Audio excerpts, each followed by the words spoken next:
एक और जहां आज के युवा पाश्चात्य संस्कृति की ओर अग्रसर है और मूल संस्कृति से अनभिज्ञ होते जा रहे हैं, वहीं दूसरी ओर उज्जैन नगर में एक ऐसा शिक्षण संस्थान है जो बड़े शहर में स्थापित होने के बावजूद भी प्रतियोगी परीक्षाओं के लिए गुरुकुल की तर्ज पर विद्यार्थियों में ऊर्जा का संचार एवं मनोबल को मजबूत करते हुए लक्ष्य प्राप्ति करवाने हेतु शिक्षा देकर सफलता के नित्य नए आयाम गढ़ रहा है। जहां कक्षाओं की शुरुआत वैदिक मंत्रों व प्रार्थनाओं के साथ होती है, यहां रटने की प्रवृत्ति से दूर छंद चौपाई और सूक्तों के माध्यम से विद्यार्थियों में प्रेरणा का संचार किया जाता है। प्रतियोगी परीक्षाओं में विद्यार्थियों की क्या होनी चाहिए रणनीति, सुनिए युग निर्माण सिविल सर्विस एकेडमी के संचालक राघवेंद्र चौधरी की जुबानी। वीडियो जर्नलिस्ट योगेश बैरागी के साथ विशेष संवाददाता पवन वैष्णव की खास रिपोर्ट। नमस्कार, एनटीवी टाइम न्यूज़ चैनल में आपका स्वागत है। आपके साथ मैं हूं पवन वैष्णव। आप जानते हैं कि परीक्षा एक 3 अक्षर का एक ऐसा शब्द होता है जिसको सुनते ही, जिसका नाम लेते ही आम व्यक्ति के पसीने छूट जाते हैं। और आज हम चर्चा करवाने जा रहे हैं ऐसे ही परीक्षा शब्द को आसान बनाने वाले राघवेंद्र जी चौधरी से, जो कि युग निर्माण सिविल एकेडमी के संचालक है और माँ शिप्रा महाकाल की पावन नगरी में बच्चों को प्रतियोगी परीक्षा में सफलता प्रदान करवाने के लिए ये प्रयासरत है। नमस्कार चौधरी जी, स्वागत है आपका एनटीवी टाइम न्यूज़ चैनल में। हम जानना चाहते हैं कि आपकी जो वेशभूषा है, आज भारत पर पश्चिमी सभ्यता का खासा प्रभाव है, लेकिन आज आपकी जो वेशभूषा है ये गुरुकुल की वेशभूषा की ओर ले जाने का बच्चों को प्रयास करती है। क्या कारण है कि आप इस तरह की वेशभूषा में आज भी बच्चों को अध्ययन अध्यापन करवाते हैं? तो आदरणीय पवन जी का धन्यवाद मुझे मौका देने के लिए। जैसा कि आपने बताया कि ये माँ शिप्रा का तट है और भगवान श्री कृष्ण यहाँ स्वयं आकर के उन्होंने विद्याध्ययन किया है। सांदीपनी का पूज्य गुरुदेव का आश्रम है यहाँ पे। तो उसी परंपरा को आगे बढ़ाते हुए हम लोग यहाँ पे बच्चों को शिक्षा दे रहे हैं, प्रतियोगी परीक्षाओं की तैयारी करवा रहे हैं और थोड़ा गुरुकुल का वातावरण हमने यहाँ पे निर्मित किया है, क्योंकि हमारे भारत का जो ध्येय वाक्य है, शुरुआत से ही हमारा जो भारत है, सर्वे भवन्तु सुखिनः सर्वे सन्तु निरामया सर्वे भद्राणि पश्यन्तु मा कश्चित् दुःख भाग् भवेत्। इस ध्येय वाक्य को चरितार्थ करते हुए हम लोग पुरातन काल से ही सेवा दे रहे हैं। उसी परंपरा को आगे यहाँ के विद्यार्थी बढ़ाएं, इसी के साथ हम लोग यहाँ पे अभी तैयारी करवा रहे हैं। किस तरीके से विद्यार्थियों का सहयोग आपको मिलता है? किस तरीके से विद्यार्थियों का अब तक चयन हो पाया है और आगे क्या रणनीति होगी? किस तरीके के और चयन करने की आपकी इच्छा है? हमारे यहाँ उज्जैन संभाग के आसपास के जितने ज़िले हैं, तो लगभग ग्रामीण क्षेत्र के बच्चे यहाँ पर अध्ययन के लिए आते हैं और हमारा उद्देश्य मूल रूप से ये होता है कि कम शुल्क में बेहतर शिक्षा हम लोग उपलब्ध करवाएं। और जैसा कि अभी व्यवसायीकरण का दौर है, तो आसपास के यहाँ महानगर लगे हैं, उज्जैन के आसपास भी कई महानगर, इंदौर जैसा महानगर है हमारे पास में। तो कुछ वंचित वर्ग के जो छात्र होते हैं वो ऐसे महानगरों में सर्वाइव नहीं कर पाते हैं और काफ़ी ज़्यादा महंगा वहाँ पे किराया है, शिक्षा भी बहुत महंगी हो गई है, कोचिंग क्लासेस की फीस बहुत है। तो इसलिए हम यहाँ पे युग निर्माण सिविल सर्विस एकेडमी में कम शुल्क में उनको सारी बेहतर शिक्षा उपलब्ध करवा रहे हैं और विभिन्न प्रतियोगी परीक्षाओं में यहाँ पे चयन भी अपने यहाँ से हो रहे हैं। पिछले 2015 से हम लोग यहाँ सेवा दे रहे हैं और लगभग 125 विद्यार्थियों का आरक्षक भर्ती में चयन हुआ है, जिनकी लिस्ट हमारे पास में है। सब इंस्पेक्टर में 6 विद्यार्थियों का चयन हुआ है। पिछली पटवारी भर्ती जो हुई थी 2017 में, उसमें भी अपने यहाँ से लगभग 16 विद्यार्थियों का चयन हुआ है, जिनके फ़ोटो आप यहाँ एकेडमी में लगे हुए देख सकते हैं। और इस बार जो MPPSC प्रारंभिक परीक्षा का रिज़ल्ट आया है पिछले वर्ष का, उसमें अपने यहाँ से 15 विद्यार्थियों का प्रारंभिक परीक्षा में चयन हुआ है। और जो 2019 वाली मुख्य परीक्षा का रिज़ल्ट आया है, उसमें लगभग 4 विद्यार्थी अपने यहाँ से चयनित हुए हैं जो इस बार इंटरव्यू देंगे। तो जैसा कि आपने प्रश्न किया कि इतना कम में आप किस तरीके से मैनेज करते हैं, तो हमारे यहाँ जो शिक्षक पढ़ाते हैं वो भी बहुत सेवाभावी हैं। न्यूनतम उनकी सैलरी है और कम से कम सैलरी में वो अच्छा प्रदर्शन कर रहे हैं। सेवा भाव के साथ ये सब उपक्रम यहाँ पे चल रहा है और मैं समझता हूँ कि विद्यार्थियों को भी इससे काफ़ी लाभ मिल रहा है और ऐसे वंचित वर्ग के विद्यार्थियों को इससे बहुत लाभ है। वो यहाँ पे कम शुल्क में आकर के बेहतर शिक्षा प्राप्त कर रहे हैं। आधुनिकता अपने चरम पर है। एक ओर जहाँ व्यावसायिक प्रशिक्षण संस्थान बड़ी शुल्क लेते हैं, दूसरी ओर नए तरीकों उच्च आयामों को स्थापित वो करते भी हैं। लेकिन आप अपने अध्ययन अध्यापन के दौरान वेदों की चौपाइयाँ, उनके श्लोक का प्रयोग करते हैं, उससे विद्यार्थियों को किस प्रकार से लाभ मिलता है? मुझे लगता है कि इस समय में बच्चों के अंदर जो एक नकारात्मकता का पुट होता है, क्योंकि बच्चा इस दौर में जब वो प्रतियोगी परीक्षा की तैयारी के लिए आता है, उसकी 12वीं हो चुकी होती है और फर्स्ट ईयर में जो कॉलेज का माहौल होता है उसमें थोड़ा सा डिप्रेशन की ओर जाने लगता है, प्रतियोगी परीक्षाओं के कारण दबाव महसूस करने लगता है। तो ये जो अपनी वेदों की चौपाई है, श्री रामचरितमानस की चौपाइयाँ हैं, वेदों के सूक्त है, इन सब से उन्हें बहुत ही लाभ होता है और मोटिवेट होते हैं, क्योंकि ये हमारी आधार है संस्कृति का। मुख्य रूप से देखा जाए तो हम उसी को शिक्षा में समावेश करते हुए उनको प्रेरणा देते हुए यहाँ पे पढ़ाते हैं, जिससे वो डिप्रेशन से, नकारात्मक विचारों से दूर जा सके और अच्छा प्रदर्शन अपने जीवन में कर सके।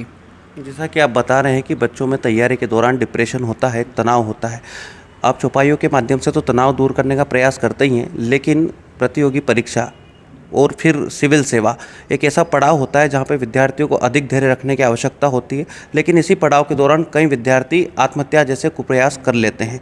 उससे बचने के लिए क्या रणनीति होनी चाहिए विद्यार्थियों की कि विद्यार्थी आसानी से उनसे बच सके? आपने बहुत ही गंभीर और चर्चित प्रश्न आपने किया है। आजकल जैसा आप देखते हैं कि अपने भारत में कोटा जैसे महानगर हैं, इंदौर जैसे महानगर हैं, दिल्ली जैसे महानगर हैं, जहां विभिन्न प्रतियोगी परीक्षाओं के लिए क्लासेस संचालित होती हैं, लेकिन वहां से भी आए दिन हम लोग मीडिया में सुनते हैं कि बच्चों ने इस तरह के आत्महत्या के प्रयास किए।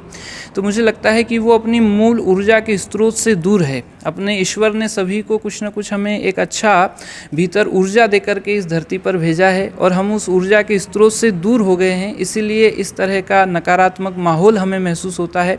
जैसा कि हम कभी मंदिर जाते हैं, एक उदाहरण देना चाहूँगा। जैसे मंदिर जाते हैं तो मंदिर में जो हम मूर्ति देखते हैं कितनी सुंदर और वो विशिष्ट प्रतिमा होती है, लेकिन उस मूर्ति का उस स्वरूप देने के पीछे कितना उसने ऐसा कष्ट सहा होगा, उस मूर्ति ने, कुम्हार ने कैसा उसको गढ़ा होगा, शिल्पी ने गढ़ा होगा। मैं एक पंक्ति के माध्यम से उसको व्यक्त करना चाहूँगा।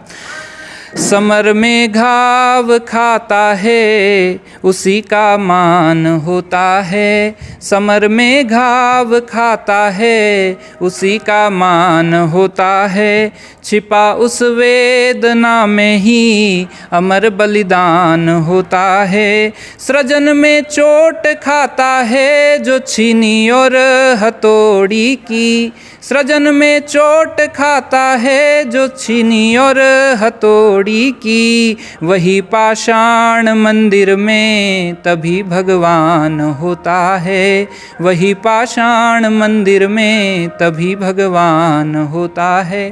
तो मुझे लगता है कि जीवन में यदि कष्ट नहीं आएंगे, इस तरह की विपरीत परिस्थितियाँ निर्मित नहीं होगी, तो हमारा व्यक्तित्व गढ़ा कैसे जाएगा। तो हम ऐसी विपरीत परिस्थितियों में कुछ अच्छा सीखें और उससे नकारात्मक उसको लेने की बजाय उसको सकारात्मक पक्ष से देखें, और जितनी भी समस्याएं जीवन में आती है, कोई ना कोई परिणाम भी, कोई ना कोई अच्छा उसका समाधान भी उसके साथ में आता है। तो हर समस्या में समाधान होता ही है, हम धैर्यपूर्वक उसको देखें और लगातार मेहनत करते हुए जीवन में आगे बढ़ें। तो मुझे लगता है ऐसे क्षेत्र से भी, डिप्रेशन के माहौल से हम उबर सकते हैं। और सारे विद्यार्थी से मेरा यही निवेदन है कि इस तरह की विपरीत परिस्थितियों से वो थोड़ा सा अपने आप को बचाएं, और जब मन में ऐसा आए तो इस तरह के अच्छे कुछ साहित्य का अध्ययन करें, गुरुजनों के सानिध्य में रहें, जिससे हम ऐसी परिस्थितियों से बचें और सकारात्मक ऊर्जा की ओर आगे बढ़ सकें। आप अपने संस्थान में यूपीएससी, एमपीपीएससी या अन्य प्रतियोगी परीक्षा की तैयारी भी करवाते हैं। अन्य प्रतियोगिता परीक्षाएं तो एक दिवसीय होती है, लेकिन यूपीएससी और एमपीपीएससी के लिए विद्यार्थियों को काफ़ी अध्ययन करना होता है। क्या उसकी रणनीति होती है, कितने पड़ाव में वो तैयारी कर सकता है जिससे कि उसको आसानी से सफलता अर्जित हो सके? हमारे यहाँ पे मुख्य रूप से जो बैच चलते हैं वो एमपीपीएससी परीक्षा के लिए हम लोग बैच चलाते हैं। और एमपीपीएससी जो Madhya Pradesh public service commission है, मध्य प्रदेश लोक सेवा आयोग, ये मध्य प्रदेश में सारे उच्च प्रशासनिक पदों के लिए भर्ती आयोजित करता है। और ये 3 चरणों में परीक्षा होती है। पहले प्रारंभिक परीक्षा होती है, प्रारंभिक परीक्षा में जिसका चयन होता है विद्यार्थी फिर मुख्य परीक्षा देते हैं, मेंस एग्ज़ाम होता है। उसमें जिनका चयन होता है वो फिर इंटरव्यू तक जाते हैं, साक्षात्कार तक जाते हैं। तो प्रारंभिक परीक्षा में इसमें 2 चरण में परीक्षा होती है। पहला सामान्य अध्ययन का पेपर होता है और दूसरा अभिरुचि परीक्षण का पेपर होता है, जिसे सी सेट कहते हैं। इसमें चयन के बाद में फिर मुख्य परीक्षा होती है, जो लगभग 6 विषय हैं, उसमें सारे 6 पेपर होते हैं। सामान्य अध्ययन के उसमें 4 पेपर हैं, फिर एक 5वां पेपर हिंदी व्याकरण का है, 6ठा पेपर आपका निबंध का है। तो मुझे लगता है काफ़ी एक लंबी प्रक्रिया है, जिसमें स्थिर हमारी बुद्धि रखने की आवश्यकता है और मन में स्थिरता और दृढ़ संकल्प के साथ हम इस परीक्षा को फेस कर सकते हैं, आगे बढ़ सकते हैं। और जो इस तरह की उच्च प्रशासनिक परीक्षाओं की तैयारी करता है, उनके लिए अन्य परीक्षाएं देना काफ़ी आसान हो जाता है, जैसे सब इंस्पेक्टर भर्ती है, पटवारी भर्ती है, एसएससी भर्ती है। क्योंकि मुझे लगता है सारी प्रतियोगी परीक्षाओं का जो आधार है वो जनरल स्टडी है, सामान्य अध्ययन विषय है। उसके साथ में थोड़ा सा हम लोग मैथ्स अच्छा तैयार कर लें, अपना रीजनिंग अच्छी तैयार कर लें, बेसिक अंग्रेजी ग्रामर हम लोग अच्छी कर लें, तो सारी प्रतियोगी परीक्षाओं में हम लोग बेहतर प्रदर्शन कर सकते हैं। जो विद्यार्थी आने वाले समय में प्रतियोगी परीक्षाओं की तैयारी कर रहे हैं, उनके जीवन में एक सकारात्मक संदेश जाए, उनके जीवन में सकारात्मक माहौल का निर्माण हो, उनको क्या संदेश देना चाहेंगे आप? तो आपका बहुत ही अच्छा प्रश्न है। विद्यार्थी जैसे अपने घर से बाहर निकलते हैं तो ज़्यादातर अपने आसपास, उज्जैन संभाग के आसपास देखा जाए तो ग्रामीण परिवेश है पूरा, और वो जैसे ही शहरी परिवेश में आते हैं, यहाँ एक प्रतियोगिता का माहौल उनको यहाँ पे मिलता है। तो मुझे लगता है कि एक स्कूल में हमने एक कविता बचपन में सुनी थी, कछुए और खरगोश की कहानी, जो धैर्य रखता है और लगातार सतत परिश्रम करता रहता है। तो उस तरह की यदि हम लोग रणनीति बना करके उसमें आगे चलें तो हम बेहतर प्रदर्शन कर सकते हैं। एक पंक्ति के माध्यम से मैं इसको कहना चाहूँगा। जीवन में कुछ करना है तो मन को मारे मत बैठो, आगे आगे बढ़ना है तो हिम्मत हारे मत बैठो। चलने वाला मंजिल पाता, बैठा पीछे रहता है, ठहरा पानी सड़ने लगता, बहता निर्मल रहता है। धरती चलती अंबर चलते, चांद रात भर चलता है, किरणों की सौगात बांटने सूरज रोज निकलता है। कोशिश जो करता है प्यारे, कोशिश जो करता है प्यारे, भाग्य उसी का बदलता है। जीवन में कुछ करना है तो मन को मारे मत बैठो। तो जीवन में यदि हम कुछ अच्छा करना चाहते हैं, बड़ा संकल्प हम लोग लेकर के चल रहे हैं, बड़ा लक्ष्य जीवन में लेके चल रहे हैं, तो थोड़ा सा दृढ़ संकल्प और एक सकारात्मक ऊर्जा हमारे भीतर हो, ये बहुत ज़रूरी है। क्योंकि जैसे जैसे हम जीवन की इस यात्रा में आगे चलते हैं तो बहुत सारे पड़ाव ऐसे आते हैं जहाँ पे हमारा मन थोड़ा सा डगमग होने लगता है और विपरीत परिस्थितियाँ जीवन में बनने लगती है। तो यही ध्येय लेकर के हम लोग यदि संकल्प का और दृढ़ता का लेकर के चलेंगे तो सारी बाधाओं को पार करते हुए हम लोग लक्ष्य तक जरूर पहुँचेंगे। विद्यार्थियों से भी मेरा यही निवेदन है। आप जिस प्रकार से वस्त्र धारण करते हैं, तिलक लगाते हैं, ये एक पुरानी परंपरा को दर्शाता है, लेकिन आज आधुनिकता अपने चरम पर है। आप इस पहनावे के बाद, इस तिलक लगाने के बाद आपसे विद्यार्थियों को क्या सकारात्मकता का मैसेज जाता है या नकारात्मकता? विद्यार्थियों का किस प्रकार का संदेश मिलता है? जैसे कि हम फिल्मों में देखते हैं कि कई इस टाइप के तिलक लगाकर अगर शिक्षक जाता है तो विद्यार्थी उसका मजाक भी उड़ाते हैं, लेकिन यहाँ आपको कैसा महसूस होता है? विद्यार्थियों में किस प्रकार से मैसेज जाता है आपको लेकर? मुझे लगता है यहाँ 3 घंटे प्रतिदिन विद्यार्थी बैठते हैं और मैं खुद भी यहाँ पे अध्ययन का काम करवाता हूँ, बच्चों को पढ़ाता हूँ, और भी हमारे जो गुरुजन हैं एकेडमी में जो पढ़ाते हैं वो भी इसी वेशभूषा में रहते हैं। तो विद्यार्थी लगातार 3 घंटे प्रतिदिन जब हमको देखता है तो मुझे लगता है जिसकी कथनी और करनी एक जैसी होती है वही बच्चों के मन पे प्रभाव डाल पाता है। तो हमारे यहाँ पे जो भी अध्ययन के लिए शिक्षक आते हैं, पढ़ाने के लिए, अध्यापन कार्य के लिए जो शिक्षक आते हैं वो इसी वेशभूषा में रहते हैं, और उनका जो जीवन का निजी पक्ष है वो मुझे लगता है दिन भर इसी दिनचर्या में और इसी वेशभूषा में वो रहते हैं। तो उसका प्रभाव बच्चों पे ज़्यादा अच्छा पड़ता है। और साथ में जनरल स्टडी पढ़ाते समय, मैथ्स पढ़ाते समय, रीजनिंग पढ़ाते समय हम जितने अपने पौराणिक सूक्त हैं, श्लोक हैं, उनका भी हम साथ में यहाँ पे उच्चारण करवाते हैं बच्चों को। और प्रतिदिन एक दैनिक प्रार्थना भी अपने यहाँ पे होती है जिसमें हनुमान चालीसा प्रतिदिन बच्चे सामूहिक पाठ करते हैं। तो इस तरीके से जब अच्छे संस्कार के बीज उनमें डलेंगे तो धीरे धीरे 1 दिन, 2 दिन, 4 दिन, 15 दिन, और अपने यहाँ जो सेशन है वो 6 महीने का है। तो लगातार जब इस माहौल में वो आते हैं, देखते हैं, सुनते हैं, तो उनमें परिवर्तन आने लगता है और भीतर से उन्हें अपनी गलतियों का एहसास होने लगता है कि जीवन में कोई यदि गलत कार्य उनसे हो गया हो तो उसको छोड़ करके एक सकारात्मक परिवेश में आने का प्रयास करते हैं। हम सनातन धर्म में विश्वास रखते हैं। आप अपने कक्षाओं की शुरुआत दोहा, चौपाई, श्लोक, प्रार्थनाओं से करते हैं। कितना फ़ायदेमंद मानते हैं इसको आप?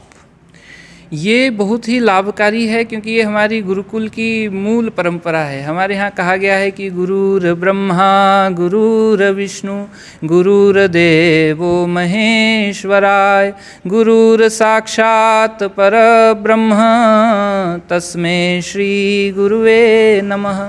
तो गुरु जो शब्द है ये किसी देह का नाम गुरु नहीं है, कोई देह गुरु नहीं हो सकता है। गुरु एक विश्वव्यापी सत्ता है जो सकल ब्रह्मांड में व्याप्त है। और श्रद्धा का पुट यदि विद्यार्थियों में एक किसी व्यक्ति विशेष के प्रति पनपने लगता है तो धीरे धीरे वो सबके अंदर श्रद्धा रखने लगता है। और इस तरीके से जब वो माहौल यहाँ का देखते हैं तो विद्यार्थी धीरे धीरे इसमें ढलने लगते हैं और ये हमारी जो दैनिक प्रार्थना है ये उनके जीवन में एक सकारात्मक परिवर्तन लेके आती है। धीरे धीरे उनका जो विचार है वो परिवर्तन होने लगते हैं और अपनी आत्मशक्ति से बच्चे जुड़ने लगते हैं। तो मैं एक पद के माध्यम से इसको कहना चाहूँगा कि जिसे अपने स्व का बोध नहीं होता है, जो अपने आप को नहीं पहचानता है, वो अन्य कोई कार्य मुझे नहीं लगता है कि जीवन में ठीक तरीके से कर सकता है। चाहे कितना भी अच्छा उसको माहौल मिल जाए, कितने भी उसको प्रेरित करने वाले लोग आसपास हो, लेकिन उसको जब तक खुद पे भरोसा नहीं होगा वो उस कार्य को नहीं कर पाएगा। तो हमारे पूज्य गुरुदेव एक पंक्ति हमेशा गुनगुनाते हैं कि जिसको नहीं है बोध वो गुरु ज्ञान क्या करे। जिसको अपने होने का बोध नहीं है वो किसी भी ज्ञान का उसके लिए होना निरर्थक है। तो अपने खुद को पहले पहचानना बहुत आवश्यक है। निज रूप को जाना नहीं पुराण क्या करे। पद में कहा गया है कि घट घट में ब्रह्म ज्योति का प्रकाश हो रहा। ऊर्जा का एक संचार सकल ब्रह्मांड में सभी देह के भीतर है और उस तक जाने की हमें आवश्यकता है। घट घट में ब्रह्म ज्योति का प्रकाश हो रहा। मिटा न द्वैत भाव तो पुराण क्या करे। ये जो द्वैत भाव है, ये जो ईर्ष्या का भाव है, जैसा कि अभी विश्व में बहुत जगह ऐसा एक दूसरे देश पर आक्रमण हो रहे हैं, तो वो इस मूल भावना को नहीं समझ रहे कि आखिरकार है तो एक ही सब। इस तरह का माहौल बना करके कुछ नहीं हासिल हो सकता है। तो द्वैत भाव जब तक है तब तक हम अपने मूल लक्ष्य से दूर रहेंगे। पद में कहा गया है कि ईश्वर का जो संसार है बहुत व्यापक है। रचना प्रभु की देखी कर योगी बड़े बड़े पावे न कोई पार तो नादान क्या करे। और अंत में करके दया दयाल ने मनुष्य जन्म दिया लेकिन बंदा न करे कर्म तो भगवान क्या करे। बंदा न करे कर्म तो भगवान क्या करे। ईश्वर ने तो हम सभी पे कृपा करके हमें इंसान का शरीर दिया है, लेकिन फिर भी हम इसकी महत्ता नहीं समझें, अपनी ऊर्जा को हम लोग नहीं जाने, तो ये मनुष्य जीवन फिर व्यर्थ चला जाएगा और हम कर्म नहीं करेंगे तो फिर सफलता हमें कैसे प्राप्त होगी। तो यही हमारा मूल उद्देश्य है एकेडमी का। सर, सोशल मीडिया एक ऐसा प्लेटफॉर्म है जिसका हर एक व्यक्ति उपयोग करता है, चाहे वो शिक्षक हो चाहे विद्यार्थी हो। लेकिन इस सोशल मीडिया के दो तरीके, एक नकारात्मक एक सकारात्मक। एक विद्यार्थी अपने जीवन में इस सोशल मीडिया जैसे यूट्यूब, फेसबुक, व्हाट्सएप, इनका किस तरीके से उपयोग करे कि उसका जीवन सार्थक हो सके और सोशल मीडिया का वो प्रभावी उपयोग कर सके। देखिए, सोशल मीडिया एक बहुत बड़ा प्लेटफॉर्म है जिसमें कुछ अच्छा भी है और उसमें कुछ बुरा भी है। यदि हम लोग जीवन में कुछ अच्छा करना चाहते हैं, आगे बढ़ना चाहते हैं, तो थोड़ा सा अपने पे नियंत्रण रख कर के हम उसमें जितना भी मैटर है, जो भी कुछ अच्छी चीज़ें हैं उसका हम अध्ययन करें। यूट्यूब के माध्यम से हम दुनिया के अच्छे अच्छे मोटिवेशनल स्पीकर को सुन सकते हैं और जो अच्छे अच्छे लेखक हैं उनसे अपन जुड़ सकते हैं। अच्छा साहित्य का अध्ययन हम कर सकते हैं। गूगल में पूरी दुनिया समाई हुई है, उस पर हम लोग अच्छा सकारात्मक साहित्य का अध्ययन कर सकते हैं। लेकिन इस दौरान जब विद्यार्थी आगे बढ़ता है, और अभी जैसा कि लॉकडाउन में ऑनलाइन जब ये पढ़ाई हो रही थी तो काफ़ी न्यूज़पेपर में प्रकाशित भी हुआ और रिपोर्ट भी आई कि बच्चों ने उसका नेट का दुरुपयोग किया, इंटरनेट का, और जो सुधार उनमें होना चाहिए था उससे विपरीत प्रभाव उनके ऊपर दिखा। तो ये अपने विवेक के ऊपर निर्भर करता है कि हम किस तरीके से उसका उपयोग कर रहे हैं। और ये सब होगा गुरु के सानिध्य में रहने से। जब हम अच्छी धारा से जुड़े रहते हैं, जब हम अच्छा साहित्य का अध्ययन करते हैं, तो धीरे धीरे ये सब जो बुराइयां हमारे भीतर होती हैं वो दूर चली जाती हैं। और इंटरनेट जैसे प्लेटफॉर्म का भी हम सही उपयोग कर सकते हैं, और ये आज के समय में बहुत ज़रूरी है। लेकिन थोड़ा सा विवेक के साथ हम यदि इसका उपयोग करें तो बहुत ही अच्छे परिणाम हमारे सामने आ सकते हैं। तो ये थे हमारे साथ युग निर्माण सिविल एकेडमी उज्जैन के संचालक राघवेंद्र चौधरी जी, जो बता रहे हैं कि किस प्रकार से एक विद्यार्थी अपने जीवन में धैर्य, संयम और विवेक रखकर प्रतियोगी परीक्षा में आसानी से सफलता अर्जित कर सकता है। कैमरा पर्सन योगेश बैरागी के साथ NTV टाइम के लिए पवन वैष्णव।